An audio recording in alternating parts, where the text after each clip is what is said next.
Bueno, entonces el siguiente punto que vamos a tratar en relación con la hermenéutica de Gadamer es la noción de Verwandlung ins Gebilde, que yo he traducido en el pasaje al que me refiero a este punto como transformación en conforma. En el texto de la edición de Verdad y Método al español aparece como transformación en una construcción, pero la noción de construcción me parece que no es clara en relación con lo que quiere decir Gadamer. Entonces, estoy proponiendo traducir Gebilde como conforma, es decir, algo que ya está conformado. La conformación significa que hay adecuación entre dos cosas, mientras que la construcción todavía da la idea como de la subjetividad dominante, ¿no? Que hace las cosas y que arma. Y no se trata de que aquí haya predominio de la subjetividad, al contrario, se trata más bien de mostrar cómo en cierta clase de praxis es posible que la subjetividad quede suspendida o que simplemente que quede enajenada por el juego y que en esa enajenación no haya ninguna pérdida de importancia, es decir, no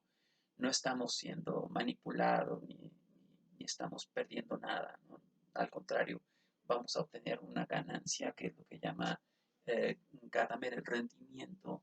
hermenéutico de la obra de arte. Entonces, en la noción de transformación, primero que nada, dice Gadamer, implica que lo que la cosa era antes de la transformación no es la verdadera esencia, sino lo que queda después, o más bien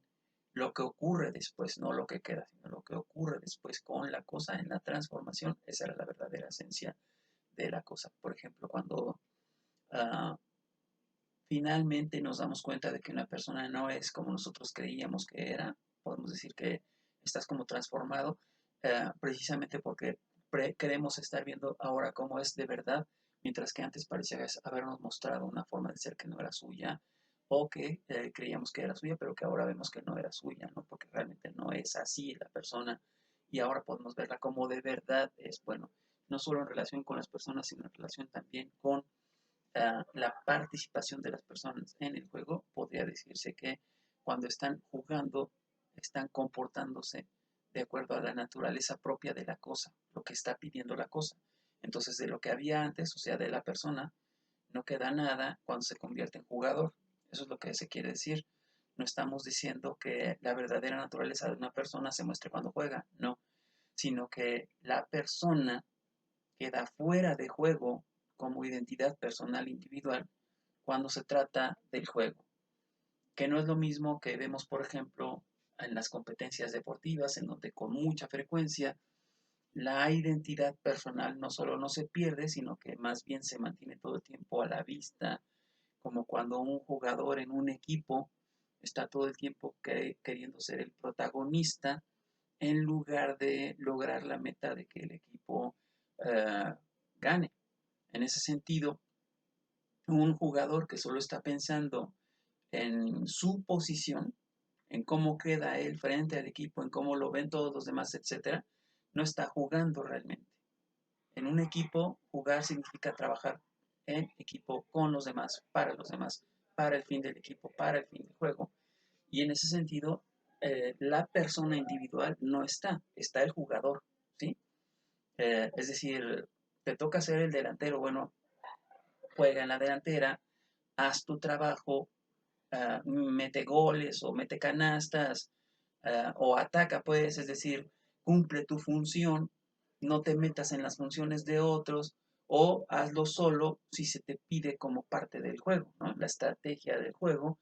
puede ser que le digan a uno, aquí nadie es importante, todos suben y todos bajan, todos atacan y todos defienden, y entonces ahí se ve más claramente cómo es que se pide que los jugadores se conviertan en jugadores y que no mantengan esa posición de persona, ¿no? Que el delantero no diga, pues yo soy delantero, a mí no me toca hacer ninguna otra cosa más que estar en la delantera, porque entonces ya no está cumpliendo las metas del equipo, ¿no? O sea, se entiende pues que aunque su tarea sea eh, cumplir su función como delantero, eso no quita que cumpla otras funciones porque así funciona ese juego. No es lo mismo con otros juegos en donde cada cosa cumple una función, como las piezas de ajedrez, ¿no? Una pieza de ajedrez solo puede sustituir a otra bajo ciertas reglas, ¿no? Una regla muy específica es la que permite que una pieza pueda sustituir a otra pieza y entre tanto cada pieza ocupa el lugar que le corresponde y el jugador tiene que aceptar la manera como las piezas se mueven en el juego. A eso se refiere a la identidad que se pierde. Ya no se trata de mí, no se trata del sujeto como jugador, sino de las jugadas que tienen que cumplirse para que el juego se cumpla y que se conforma al ser verdadero que le corresponde